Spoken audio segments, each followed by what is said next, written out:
নমস্কার বন্ধুরা, এক মুঠো স্বপ্ন চ্যানেলে সবাইকে স্বাগত। আজ বানাবো আমি ডিমা শাক দিয়ে মুগ ডাল। ডিমা শাকগুলোকে আমি পাতাগুলো ছাড়িয়ে নিয়েছি আর ধুয়ে পরিষ্কার করে রেডিও করে নিয়েছি।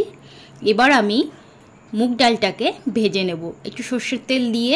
তারপর ডালটাকে দিয়ে ডালটা আমি কিন্তু লাল লাল করে ভেজে নেব। ডালটা যখন লাল লাল করে ভাজা হয়ে যাবে তখন এখানে আমি দিয়ে দেব উষ্ণ গরম জল।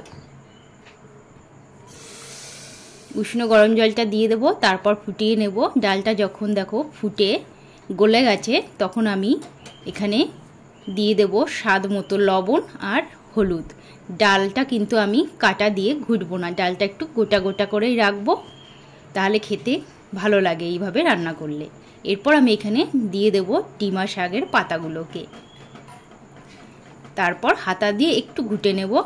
ডিমা শাকের পাতাগুলো কিন্তু আগে দিলে বেশি তিতো হয়ে যাবে, তাই নামানোর ফোড়ন দেওয়ার আগে ডিমা শাকের পাতাগুলোকে দিয়ে দিলে ভালো হয়।